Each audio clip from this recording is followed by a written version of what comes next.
तो भाई रिज़ल्ट तो ख़राब आ सकता है अगर इनमें से कोई गलती कर रहे हो। अगर चाहते हो पेपर में कम नंबर ना आए और कम तैयारी में ज़्यादा अच्छे नंबर आ जाएं, तो ये गलतियां छोड़ दो। जैसे ही ये गलतियां छोड़ोगे, आपकी जो है वो प्रिपरेशन भी अच्छी हो जाएगी, आपकी जो है वो नॉलेज भी अच्छी हो जाएगी और पेपरों में अच्छे नंबर आ जाएंगे। चाहे 9 के स्टूडेंट हो, 10th के, फर्स्ट ईयर के, सेकेंड ईयर के, मैट्रिक के या इंटरमीडिएट के या यूनिवर्सिटी के या कॉलेज के, किसी भी जो है वो चीज़ के स्टूडेंट हो, अगर ये गलतियां करोगे नंबर तो कम आएंगे। ठीक है, अब गलतियां क्या है मैं ज़रा बताता जाता हूँ और समझाता जाता हूँ।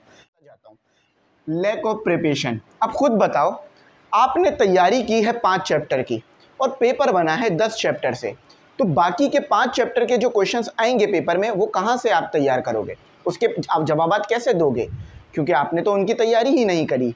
तो इसका सलूशन ये है कि आपने जो है वो बाकी जो 5 चैप्टर आपके रह गए हैं उसकी तैयारी आपने गैस पेपर से या पास्ट पेपर से कर लेनी है, ताकि अगर आगे के 5 चैप्टर से भी क्वेश्चंस आ जाए ना तो आप उनके जवाबात दे सको। बात समझ आ गई ना, कि अगर आपने सिर्फ 5 चैप्टर की तैयारी की है और आगे के 5 चैप्टर रह गए हैं तो आगे के 5 चैप्टर आप गैस पेपर से तैयार कर लो, ताकि आप वो क्वेश्चंस के भी जवाब दे सको जो चैप्टर आपने पूरे नहीं किए हैं।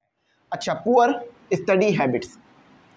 पढ़ते वक्त नेट चलाते हो, इंस्टा की रील देखते हो, मीम्स देख रहे हो, ठीक है, टिकटॉक पर जो है वो वीडियोस देख रहे हो, और अगर आप जो है वो यूट्यूब पर शॉर्ट्स देखते हो पढ़ते वक्त, तो क्या आपका पढ़ाई में दिमाग लगेगा? नहीं लगेगा। और पढ़ते वक्त दोस्तों को मैसेज करते हो, हाल खैरियत पूछते हो, पढ़ते वक्त कॉल पे बातें करते हो, पढ़ते वक्त टीवी देख रहे हो, पढ़ते वक्त जो है वो गेम खेल रहे हो, पढ़ते वक्त जो है वो घर वालों से बातें कर रहे हो, पढ़ते वक्त शोर कर रहे हो, पढ़ते वक्त गुनगुना रहे हो, पढ़ते वक्त गाना गा रहे हो। अगर इनमें से कोई भी हैबिट अपना ली है ना पढ़ते वक्त, तो कभी भी सही से तैयारी नहीं होगी, सही से ना ही पढ़ाई होगी, ना ही अच्छे नंबर आएंगे। जब भी पढ़ने बैठो मोबाइल को साइलेंट पे रख दो, क्योंकि यही हैबिट है जो सबसे ज़्यादा नंबर कम कराती है। मोबाइल को साइलेंट पे रख दो या एयरप्लेन मोड ऑन कर दो, और जो है वो जो लोग आपको ज़्यादा मैसेज करते हैं आपके पढ़ते वक्त, उनको मैसेज कर दो कि भाई अभी पढ़ाई का टाइम है, बाद में कॉल मैसेज कर लेना, मैं बाद में ईजिली रिप्लाई दूंगा, टेंशन ना लो, मैं यहीं हूँ, कहीं नहीं जा रहा। ठीक है, समझ में आ गई ना बात। गलत हैबिट्स को पढ़ते वक्त छोड़ दो, जो बातें मैंने बताई हैं। अच्छा, इन एडुकेट अंडरस्टैंडिंग ऑफ सब्जेक्ट समझ ही नहीं आ रहा है, समझ ही नहीं आ रहा फिज़िक्स क्या है, समझ ही नहीं आ रहा केमिस्ट्री क्या है। जब सब्जेक्ट ही समझ नहीं आ रहा तो नंबर अच्छे कैसे आ सकते हैं? तो सबसे पहले जो भी सब्जेक्ट समझ नहीं आ रहा या कॉन्सेप्ट पढ़ते हो टीचर से भूल जाते हो, तो क्या करो, सबसे पहले ट्यूशन लगा लो, कोचिंग लगा लो, या यूट्यूब पर कोई ऐसा अच्छा चैनल ढूंढ लो जहाँ पर आपके सब्जेक्ट्स के लेक्चर मौजूद हैं, और उससे तैयारी करो, उससे पढ़ो, ताकि आपके नंबर जो हैं वो ख़राब नहीं आए। बात समझ गए मेरी? आप जो है वो तैयारी करो अपने सब्जेक्ट की अच्छी तरह से। ऐसे तैयारी ना करो कि हाँ बस मैं क्लास तो ले रहा हूँ, इंशाल्लाह पेपर में भी अच्छे नंबर आ जाएंगे, पेपर भी अच्छा हो जाएगा। नहीं, ऐसा नहीं होगा। ठीक है, बात समझ में आ गए? एंजाइटी और स्ट्रेस। कुछ बच्चों को टेंशन होती है पढ़ते वक्त या पेपर के टाइम पर, उनके पेट में गुड़गुड़ हो रही होती है। तो इसकी क्या वजह होती है कि आपकी तैयारी अच्छी नहीं होती, आपको अपने ऊपर भरोसा नहीं होता। तो आप क्या करो, पेपर में जाने से पहले, ठीक है, पेपर में जाने से पहले नहा कर जाओ, फ्रेश होकर जाओ, ताकि पेपर में जाके ना ही पेट में गुड़गुड़ हो और ना ही आपको कोई और तकलीफ़ हो। ठीक है, और पेपर जो है ना आपका, जिस सब्जेक्ट का पेपर है, उस सब्जेक्ट का एक दिन पहले अच्छी तरह से टेस्ट दो, उस सब्जेक्ट के क्वेश्चंस को सॉल्व करो, ताकि आपको पेपर में बैठ के टेंशन ही ना हो उन क्वेश्चंस की जो कि आपके पेपर में आए हैं, और फिर आप इजीली खुशी खुशी स्माइल रख कर पेपर सॉल्व कर सको। बात समझ गए? याद रखना, मैं खुद भी ये काम करता हूँ। अच्छा, डिस्ट्रैक्शन ड्यूरिंग एग्जाम प्रिपरेशन। अब डिस्ट्रैक्शन क्या है? कोई दोस्त आ गया बुलाने के लिए, 5 बजे से लेकर 7 बजे का टाइम आपका पढ़ने का था, कोई दोस्त आ गया बुलाने के लिए, आवाज़ लगाया, अली आ जाओ क्रिकेट खेलने, आपने कहा चलो कल पढ़ लूँगा, फ़ौरन क्रिकेट खेलने पहुँच गए। तो ये सब कुछ छोड़ दो। कोई दोस्त आ गया, यूनिवर्सिटी के स्टूडेंट हो, चलो आओ चाय पीने चलते हैं, कुछ डिस्कशन करनी है, बुके वुके बंद करी, चले गए। किसी की कॉल आ गई, कॉल पे लग गए। किसी का जो है वो मैसेज आ गया, मैसेज के रिप्लाई पे लग गए। किसी का नोटिफिकेशन आ गया, नोटिफिकेशन देखने लग गए। मैच का स्कोर क्या हो गया वो देखने लग गए। तो भाई इन सब डिस्ट्रैक्शन से बचो। अगर पढ़ाई का टाइम है पढ़ाई ही करो, उसके अलावा दूसरे काम छोड़ दो। अब फॉर एग्जांपल आप पैसे उठा रहे हो, पैसे गिरे हुए ज़मीन पे बहुत सारे उठा रहे हो।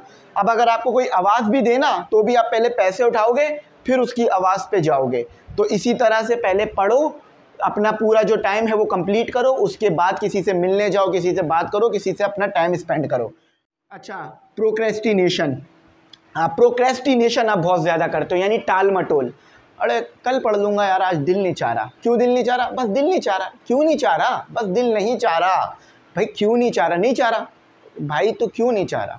तो भाई ये सब करना छोड़ दो। अगर दिल नहीं चाह रहा तो उसको बोलो भाई चाहो, और भी चीज़ों को तो चाहते हो ना, तो इसे भी चाहो, वरना जो है वो पेपर में अच्छे नंबर भी चाहना छोड़ दो। ठीक है, अगर आप एक दिन पढ़ते हो, एक दिन टाइम टेबल फॉलो करते हो, दूसरे दिन नहीं पढ़ते, चौथे दिन पढ़ते हो, तो याद रखना नंबर कभी भी अच्छे नहीं आएंगे। अपने दिल को बोलो भाई टाल मटोल करना छोड़ो, मंकी माइंड ना बनो। जो चीज़ की तैयारी कर रहे हो उस चीज़ की उस वक्त तैयारी करो। कल पे ना डालो काम को, कल पे डालोगे फिर परसों, फिर तरसों, फिर होता रहेगा। इस तरह से कभी भी आपकी ये साइकिल नहीं रुकनी। अच्छा, इनसफिशिएंट टाइम मैनेजमेंट। अब टाइम मैनेजमेंट ही सही नहीं है आपकी। फॉर एग्जांपल, आप आते हो कॉलेज से 1 बजे और आप 1 बजे आते ही पढ़ने बैठ गए, आपकी तो टाइम मैनेजमेंट ही गलत है। यानी अभी तो कॉलेज से आए हो, पहले थोड़ा फ्रेश हो जाओ, कुछ खा पी लो, नमाज़ पढ़ लो, उसके बाद पढ़ने बैठो। तो हमेशा अपना टाइम टेबल बनाओ। हर दिन का अलग टाइम टेबल है तो कोई मसला नहीं है, लेकिन उसे फॉलो करो। टाइम मैनेजमेंट रखो। मैंने टाइम मैनेजमेंट करना सिखाई थी, उस वीडियो को देखो। Time management ME English centre लिखो, वीडियो मिल जाएगी। तो टाइम मैनेजमेंट करो। अपने जो वक्त बना लिया है पढ़ने का, उस वक्त पे पढ़ो।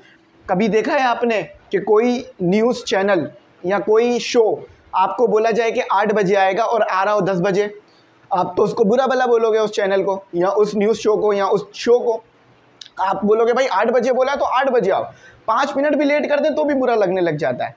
तो अगर आपने अपने आप से डिसाइड कर लिया है ना कि मैंने 4 बजे पढ़ने बैठना है, तो 4 बजे ही पढ़ने बैठो, 4:30 या 5 बजे नहीं बैठो। ठीक है, अपने टाइम को ज़रा अच्छा बनाओ। In effective exam strategies. अब इन इफेक्टिव क्या? पेपर आ रहा है आपका पूरा गैस पेपर से और आप तैयारी कर रहे हो कहीं और से। ठीक है, पेपर आ रहा है आपका back of the unit question से और आप तैयारी कर रहे हो कहीं और से। तो ये देख लो कि पेपर आता कहाँ से है। पूछ लो कि पेपर कहाँ से बन रहा होता है, पास पेपर से, गैस पेपर से, बुक से, सेल्फ असेसमेंट क्वेश्चन से, या end of the unit question से, या एक्सरसाइजेस से। टीचर जहाँ से बोले वहाँ से तैयारी करो। अपनी स्ट्रेटजीज को सही रखो, टाइम मैनेजमेंट, बाकी चीज़ें सही रखो। ठीक है। Health issues affecting performance. अब आप बहुत ज़्यादा जंक फूड खाते हो, जंक फूड खाने से तबीयत ख़राब रहती है, या खाना सही नहीं खाते। कभी नाश्ता कर लिया, कभी नहीं करा, कभी दोपहर का खा लिया, कभी नहीं खाया, और रात में भर भर के खा के फिर सो जाते हो। तो सिर्फ पेट ही बाहर आएगा, कोई भी नॉलेज नहीं आएगी आपकी बाहर। तो आपने क्या करना है, अपनी हेल्थ को अच्छा रखना है। दिन में 1 घंटा रोज़ एक्सरसाइज ज़रूर करनी है। ठीक है, सुबह का खाना, सुबह का नाश्ता सही टाइम पर, लंच सही टाइम पर, डिनर सही टाइम पर, बीच में पकोड़े, समोसे, रोलों से बचो। हफ्ते में सिर्फ 1 दिन जंक फूड खाओ, उसके अलावा ना खाओ। कोल्ड ड्रिंकों से बचो। जितनी ज़्यादा अच्छी हेल्थ रहेगी उतना ज़्यादा एक्टिव माइंड रहोगे, उतनी ज़्यादा पेपर की अच्छी तैयारी करोगे। रोज़ खाओ जंक फूड, रोज़ खाओ पकोड़े, समोसे, रोल, बर्गर, पिज़्ज़े, और फिर तबीयत ख़राब रहो, ज़्यादा टाइम वॉशरूम में बिता दो, और फिर कोई तैयारी नहीं कर पाओगे और ना ही कुछ समझ आएगा, क्योंकि कभी पेट में दर्द हो रहा होगा, कभी जो है वो दिल में दर्द हो रहा होगा, यानी कभी जो है वो धड़कनें तेज़ हो रही होगी, कभी बीपी बढ़ रहा होगा, कभी शुगर, कभी जो है वो तबीयत ख़राब हो रही होगी, कभी बुखार, कभी नज़ला, कभी ज़ुकाम, सब लगा रहेगा अगर इस तरह के खाने खाओगे। ड्राई फ्रूट लो, दूध लो, ठीक है, उबले हुए अंडे लो, उबले हुए जो है वो आप आलू खाओ, केले खाओ, उबले हुए चावल खाओ, और सब्जियां खाओ, दालें खाओ, गोश्त खाओ, और सिर्फ हफ्ते में 1 दिन बाहर का खाना खाओ, जंक फूड खाओ। देखना फिर कितने अच्छी सेहत रहेगी और कितने अच्छी तरीके से पढ़ोगे। बात समझा दी है। अगर नहीं फॉलो करोगे, देखो कहा जाता है, ना ले बड़ों की सीख, ले ठिकरा मांग भीख। बात समझ आई? अगर बड़ों की सलाह नहीं लोगे, अपने सीनियर्स की बात नहीं मानोगे, तो ज़िंदगी में कामयाबी नहीं हासिल कर सकोगे। बात समझ आ गई ना? ये सारी वो बातें हैं जो आपको एक बेहतर इंसान बनाने के लिए लिखी हुई हैं, जो आपसे गलत आदतें छुड़वाने के लिए लिखी गई हैं। अगर इन्हें नहीं फॉलो करोगे तो कैसे चलोगे आगे? सबसे इम्पॉर्टेंट चीज़, लैक ऑफ मोटिवेशन। क्यों पढ़ रहे हो? क्यों कुछ काम कर रहे हो? क्या मकसद है ज़िंदगी का? क्या मोटिवेशन है? क्या बनना चाहते हो? अगर नहीं पता ना तो समझ लो कभी भी अच्छा नहीं पढ़ पाओगे, चाहे 9 के 9 पॉइंट्स को फॉलो कर लो। पहले देखो आपकी ज़िंदगी का मकसद क्या है, क्या बनना चाहते हो, क्या करना चाहते हो, अपने आप को क्या साबित करना चाहते हो, अपने आप को किस मुकाम पे देखना चाहते हो, अपने आप को किस पोस्ट पे देखना चाहते हो, किस जगह पढ़ना चाहते हो, किस जगह जाना चाहते हो, किस मुल्क में स्टडी करनी है, किस मुल्क में जॉब करनी है, किस मुल्क में रहना है, किन लोगों के साथ नहीं रहना है, किन लोगों के साथ रहना है। सब डिसाइड तो करो, कम से कम अपने मुस्तकबिल का तो सोचो कि भाई मैंने क्या करना है, मैं क्या कर रहा हूँ, मुझे कौन चला रहा है, मुझे कौन पाल रहा है, मैं कैसे चल रहा हूँ, मैं क्या खा रहा हूँ, मैं क्या पी रहा हूँ, मुझे कौन मोटिवेशन दे रहा है कि मैं पढूं। इन सब चीज़ों को देखो, समझो और अपने अंदर मोटिवेशन लाओ। मोटिवेशन ऐसे नहीं मिलेगी कि एक लेक्चर देखा मोटिवेट हो गए, कल फिर डीमोटिवेट हो जाओगे। मोटिवेशन ऐसे मिलेगी कि करना क्या है, मैं किस लिए मेहनत कर रहा हूँ, ऐसी कौन सी चीज़ है जो मुझे मेहनत करवा रही है, तो फिर आप ज़रूर आगे बढ़ोगे। हर इंसान की ज़िंदगी में कोई ना कोई मोटिवेशन होती है। कोई किसी की बातों की वजह से पढ़ता है, किसी ने जो है वो बहुत सताया होता है, किसी के साथ लोगों ने बहुत बुरा किया होता है, तो फिर उसको एहसास हो जाता है कि अब मैंने अपनी ज़िंदगी में पढ़ना है, कुछ करना है और आगे बढ़ना है। स्क्रीनशॉट ले लो, साइड में हो जाता हूँ। ज़िंदगी भर इन 10 गलतियों को जो आप कर रहे हो ना छोड़ दो। अगर देखो कोई बात बुरी लगी है ना, मैं माजरत ख़्वाह हूँ। अगर कोई मेरी बात बुरी लग गई है तो मैं आपसे सॉरी करता हूँ, माजरत ख़्वाह हूँ। मैंने सिर्फ ये वीडियो इसलिए बनाई है, हज़ारों लाखों बच्चे मेरे चैनल से पढ़ते हैं, मुझे देखते हैं, सीखते हैं। जब मैं उनसे किसी कॉलेज स्कूल के बाहर या वो मुझे कहीं मिलते हैं मार्केट प्लेस या कहीं भी, बड़ा अप्रिशिएट करते हैं और पूछते हैं सर नंबर कम आए थे, तो मैं उन्हें कहता हूँ मैं ज़रूर आपको बताऊँगा कि क्यों आपके नंबर कम आ रहे हैं। तो देखो इसको देख लो, ये गलती ना करना, इंशाअल्लाह कामयाब हो जाओगे ना, सब कुछ अच्छा हो जाएगा। जो भी चले गए हैं लोग वापस आ जाएंगे, ठीक है, छोड़ के जो चले गए हैं, ठीक है। तो उम्मीद करता हूँ बस समझ गए होगे।